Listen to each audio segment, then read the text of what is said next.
Welcome back to another edition of Check Call. Don't forget to subscribe to Check Call, the newsletter on FreightWaves.com if you haven't already. Today, we welcome back Corey Bruce, the director of JT Freight of JT Logistics, as well as for the first time, Marty Smith, executive vice president of transportation at JT Logistics. Welcome back to the show, guys.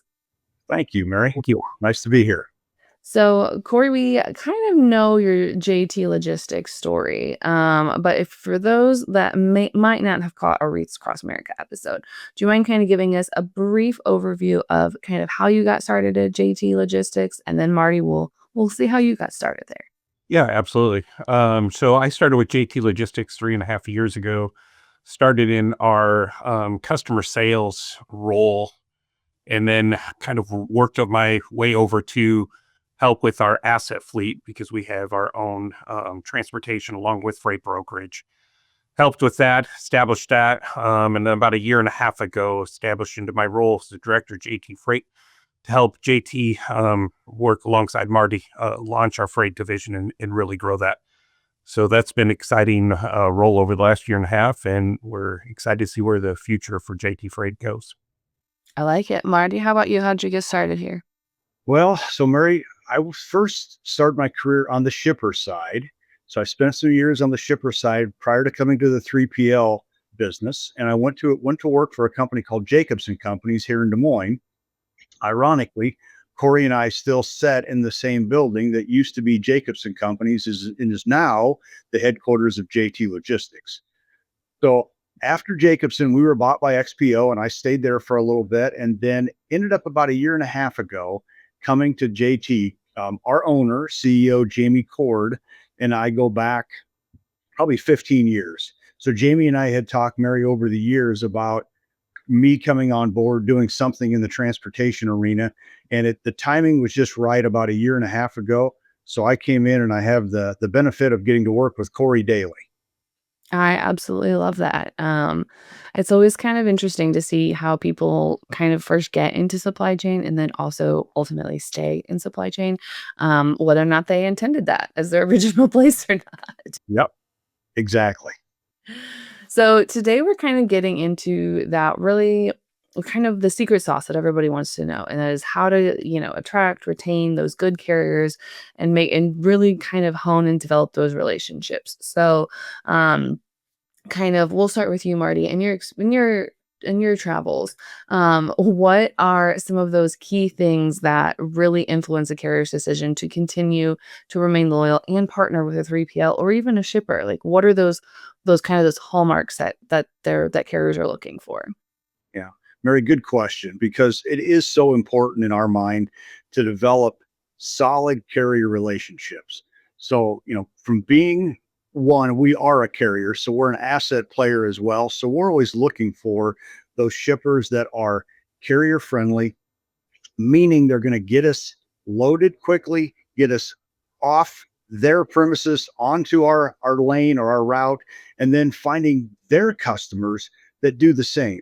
So a lot of it comes down to, timing. How do you develop a right carrier? Well, treat them fairly, make sure you pay them fairly. You're compensating them for their services, but then you're also being carrier friendly from a standpoint of getting them in, getting them loaded, living up to delivery appointments or pickup appointments, and then making sure that you're putting them in lanes where hopefully we have freight coming back and we can do more than just one move. We can possibly round trip that carrier. So there's a number of things, but that carrier relationship is really, really key to our success. Corey, have you kind of found the same thing? Because obviously, you're in there managing most of those relationships on the day-to-day now. Is there anything else that you found? No, so I push, like on our end, one of the biggest things with carrier relations is understanding their model as well of their cost structure. How much does it cost them to operate their organization so that we can try to match up the freight that we have that best fits that carrier? Because every carrier's got different operational expenses. We, building that relationship with them and understanding their expenses as well really helps us in the long run.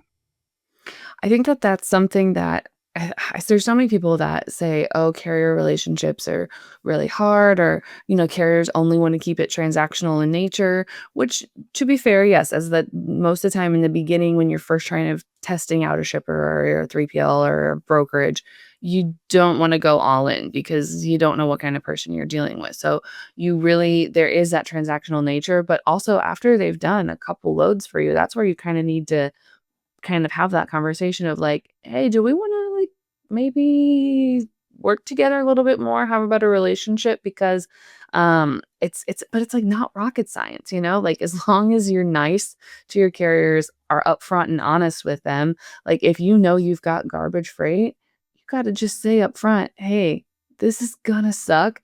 This shipper does not load on time, and it's, like, floor-loaded grocery warehouse freight." Like, it is garbage, but it'll get you where you need to be. So, do you want it? I think that that's like literally half the battle is just being upfront with what you're walking into. Just because like we all like to know what we're walking into, you should kind of give the same respect to your carriers, you know? Yep.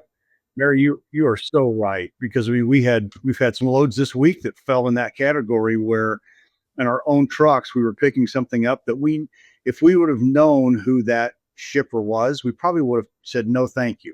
But long lead times, and then I saw pictures last night on one of our trucks where the receiver just left all the plastic wrap, all the debris for our driver to clean up. It would have been so much easier for their guys to have grabbed it, thrown it in a dumpster, but no. So you're spot on. I mean, treat those carriers fairly, communicate to them, be brutally honest, good, bad, or indifferent. Tell them what's going on. And Mary, another thing too, it's vice versa with a customer trusting a broker or a carrier the first time as well. They're going to give you their bad lanes, unfortunately, their tricky lanes to test how you execute and can you get it done. And that's how you gain that trust to earn the better paying freight, the better lanes, more consistent stuff like that as well. Yeah, that's like if I can throw my worst at you and you can handle it, in stride, then I know for a fact you can handle the good stuff. But also, at the same time, as a former broker, I love those garbage freights. Give them to me because I'm gonna call because as long as they're in the right spot, I probably have a guy that I know needs to get there, and I can just say, "Hey, man, I got some garbage for you today."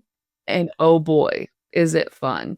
And but also like, as you sit there, like, oh, this is gonna be hard to sell, and I'm gonna have to maybe put a little bit more, I'm gonna have to ask for a little bit more money for it. So that way I can in turn just make it kind of worth my driver's while. Cause if I know they're gonna be sitting there for 4 hours trying to get loaded, like I know they're only gonna get that 2 hours of detention, maybe if the shipper will like not be weird about it. And so that's where it's like, I need to make it up for them on the rate per mile because that way I don't lose them because some of those guys that bail you out of those rough times, they're MVPs. And if I gotta toss a couple extra dollars their way, I'm gonna have to toss a couple extra dollars their way.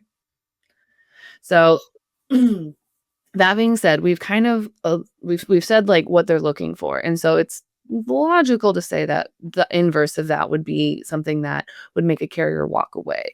But like you said earlier this week, you guys had some shipments that if you knew what those shippers were, you probably would have said no. What are some of those reasons that you see that make a carrier kind of want to say, you know what? I'm good. No matter how, like, you could pay me $600,000, maybe not $600,000 a load, because a lot of people would do a lot for that. But you could pay me a lot for this load, and I would still say no, thank you, just because I don't like the shipper, I don't like the receiver, I don't like the carrier or the shipper or the broker or whatever. What are some of those things that make a carrier kind of go, I'm good? Corey, start us off. Yeah, there's several different things that we look at on things that we would walk away from a shipment if we knew before booking that freight. One would be, is this shipper consistently holding trucks up? How long are you sitting there? Because if you're going to sit there 4, 5, 6 hours and you have an afternoon appointment, now all of a sudden you've lost a whole second day of work on that shipment. Are they going to pay detention? Some places have policies where they just don't pay it because they know that they take forever. Um, do they beat your equipment up? How do they load things? Is it floor loaded and it's got to be manually unloaded where you're going to sit at the receiver 5, 6, 7 hours? If they cause a delay at the shipper, it could cause you to lose revenue for a whole other day because now it's pushing instead of a 1 day shipment into a 2 or 3 day shipment, to where you're losing those extra days of revenue.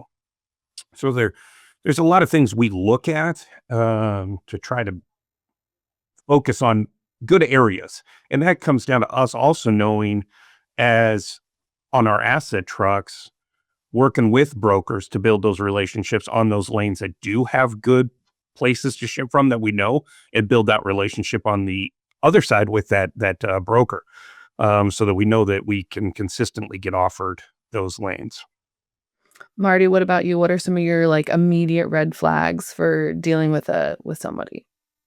No, Mary, I to me, it's that long load time, getting there for an appointment at 1 o'clock and being delayed until 6 p.m. Those are the things that just eat carriers up, and to Corey's point, make them unprofitable. So they take that run thinking, hey, I'm only going to spend an hour and a half getting loaded, and it shouldn't take any more than that for most product. And lo and behold, it's 6 hours. So those um, shippers who aren't willing to work with us a little bit on detention and pay on time, those are the things that to me really turn carriers off, and rightfully so, because there's other freight out there. Now sometimes it gets a little soft and carriers have to take freight that they're not crazy about, but again, just communicate, be upfront. We've had shippers who won't even start pulling product until they know the carrier's backed in the dock door. So you're going to waste an hour and a half to 2 hours before they put the first pallet on, and those really get painful. Those I've never like, I understand you don't wanna pull like, from a shipper's perspective, I understand you don't wanna pull freight and then have your driver miss the pickup because the same way that, everyone's like, the same way that you need to be honest with your carriers and upfront, carriers need to be honest and upfront with their shippers as well, and, there is that trust that is in there, and I don't blame shippers for not pulling and staging a whole load. "Oh, I missed the pickup. Oh, he's gonna be there later." Whether it's in their control or not, I still absolutely hate I'm gonna after you check in, that's when I'm gonna go run through the warehouse and pull everything. Um, and I know that that's just the nature of doing business, but that still is one of the things that make me go like, "Arr, just have it ready." I think some of that though is customers only want to lease so many square footage of space. And some of that is just the racking and the pallets fill all that space. So they have no dock space to stage shipments. So until that truck shows up, they can't pull it because they don't want to lease that extra dock space. Which is a whole other conversation in and of itself. Yes, it is. And Mary, to your point, some of the beverage folks, as we know, do that. They won't start pulling. You would think 22 to 24 pallets wouldn't take long, but lo and behold, it takes a lot longer than you would think it should. So there are some real challenges for carriers, and that's why carriers shy away from certain shippers. There's no question about it. Yeah, that's there's also another thing, which I know this is not something that you guys can control, but the shippers that like don't allow drivers to come in and use the bathroom or have like a driver's lounge, immediate trash. Immediate trash. And I know that that's a bold statement to call a shipper trash, but that is trash behavior. Yeah, and you're right, Mary. You need to be carrier friendly.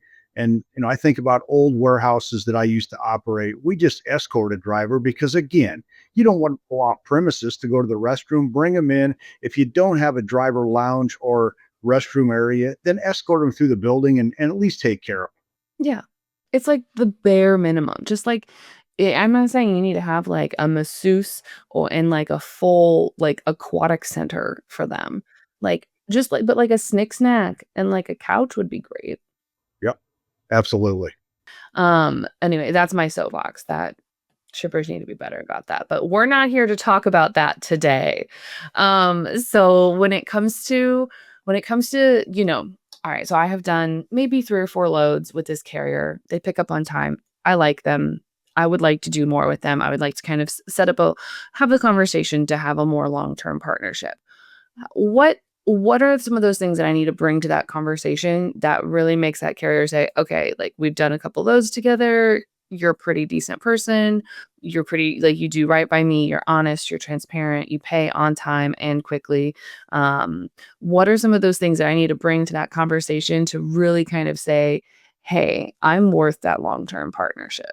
Okay. So, Mary, in my opinion, it's sitting down with the customer. And it doesn't have to be a face to face, although face to faces are great in building carrier relationships. But it's sitting down with the carrier and understanding what works in their network. What lanes do they really like to run? Maybe it's a 5 truck operation and he likes to stay or she likes to stay in a particular geography. Well, that's great. If we have freight that matches up, then take advantage of that. And let's put multiple lanes or moves on that particular carrier. But I think it's understanding, I mean, truly taking the time to understand how can we help each other. We may have freight that already matches up and we don't even realize it between a couple of different carrier sales reps. So let's close that gap and bring that together and see again how can it benefit both parties.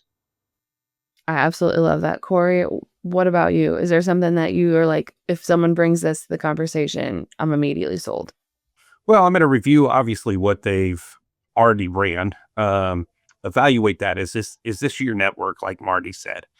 Also, I'm going to bring to the table of our, payments on time, consistency with that. That's key. Now, do we offer quick pay? Do we offer any benefits for the carrier to get paid earlier? Because everything right now is obviously cash flow for a lot of these carriers on a consistent basis. How can we work with the carrier to continue to keep that on a favorable basis for them? Their equipment, like what type of equipment do they have in their fleet? Are they safe? We're going to run safety look on them. That's going to be key. Like, yes, we are building that relationship with the carrier, but I got to also cover my customer's tail as well. So I'm going to also have that on the table is their safety rating score before we meet. Yeah, we do a review when they set up, but we can dive deeper into that as we build that relationship and just understanding their needs and their lanes is the biggest thing and how we can build that relationship between them and our customers. I think that their needs is something that is kind of commonly overlooked, and it could be something as little as like, so once upon a time I had some freight. I did the Northeast, and you guys know going to like the tip of Maine is horrible. It's absolutely horrible. But there was a driver in one fleet somewhere that every Friday he wanted to go home to like 30 miles away from this receiver. And all I had to do was call and see if I could have it deliver on a Friday instead. And they were like, "Yeah, say less." And I was like, "Perfect. You are not allowed to go anywhere because you are the guy that I don't have to pay a bajillion dollars to go to the very tip of Maine to deliver this because you just want to go home and it's near there anyway." And then like that driver worked some schmooze with the warehouse so they would load him faster, or like they would not listen to like his appointment time so he could like make it home by like 2 on Fridays. And I was like, "I don't care as long as I don't have to pay somebody so much money to go to the very tip of Maine, because once you're up there, like you can't get back out. You can't. It's just like, oh, I hope you enjoy driving 300 miles empty to try to get out of there." But it's just little things like that, like just, "Hey, you got anyone?" Or, "Hey, you take this lane and every week you reschedule this delivery. Why don't we just reschedule it and always have it on this day?" And it's like, it seems so little, but at the end of the day, like, I'm saving money by not having to pay someone a bajillion dollars to go to Maine. And it wasn't a bajillion, but it felt like a bajillion. I'm sure it felt like it. But Mary, those are the fun stories. And as you know, that's what makes this industry fun is when you find those little nuances or those little nuggets like that that just seem to fit into your puzzle. It really makes this industry fun. It does, and that was when I looked at that carrier and I said, "You're never allowed to let this driver quit." Like, he's never allowed to quit, he's never allowed to go, he's never allowed to work on another account. I need him forever. That's perfect. So all right, so we've had the conversation about building that long-term partnership, and maybe it's been a couple months and things are going swimmingly well. Not a single problem. I know in reality that's not the case, but in a perfect world, not a single problem. We're doing good. And then there starts to be some service failures. How do you still, and they're just like like minimal, like oh, a missed appointment, like in the grand scheme of things, not enough to like sever ties, just like a couple, "Ugh, I wish you were just a little bit better," or like, "Why are you slipping?" So how do you have those conversations that are like, "Hey, your service standards aren't where they were. What's happening?" But still in a productive way where you're not just blowing up the relationship. Yeah, I mean, again, communication from the beginning, building those relationships allows you to have what I call get uncomfortable relationships. Um, they're not easy, but it is easy if you've had that relationship built from the beginning and the trust from them. And you can sit down, have a conversation, say, hey, what's going on? Is there anything we can do on our end to help minimize the reason that you're having service failures? Maybe their customer before changed a delivery appointment where now they're showing up later. Well, we can get with our customer to see if they can ship an hour later to try to, eliminate those service failures or, basically acknowledge and take responsibility of the actions that need to be done. Communicate properly, transparently.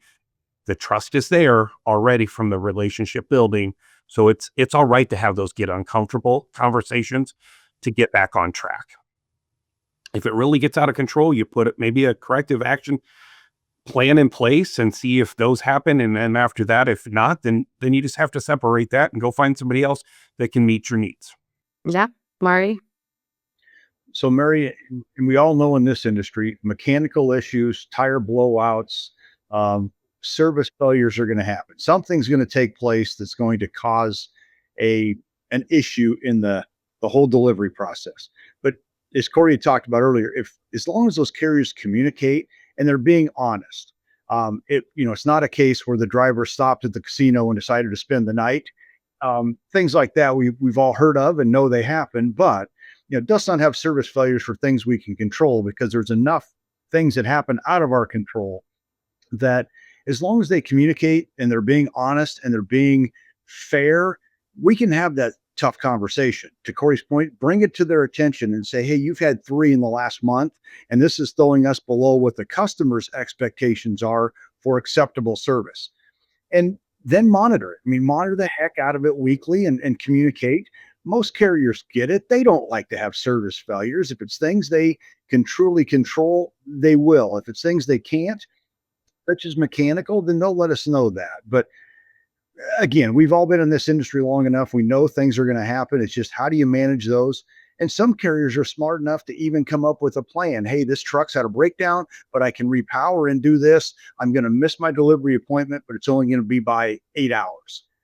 And so those are great carriers when they do come back with a solution. On our own trucks, we try to do that. When something happens, we try to figure out how can we repower or reservice this and make sure we don't completely mess up the customer's expectations.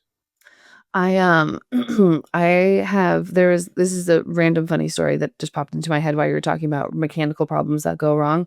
I was driving down the highway one day and I saw 2 trailers butt to butt, and like one obviously was very broken down, and I looked at that and I went, I was like, if I got that phone call of like, "Hey, so I'm on the side of the highway, like, transloading your freight," I'd be like, "I'm sorry, what?" Like, this is a really bad excuse. But then, like, literally seeing it in the wild, I was like, I was like, "I wish I could just listen to that phone call of like, so we're gonna be late, but it's okay because I've got someone else on the side of the highway, like, moving the freight." Mm-hmm. Yep, absolutely. But it's, I always love those. Yeah, but also at the same time, if someone's like breaking down every day, like, are you actually breaking down or like what's going on here? Like, just be straight with me. Right.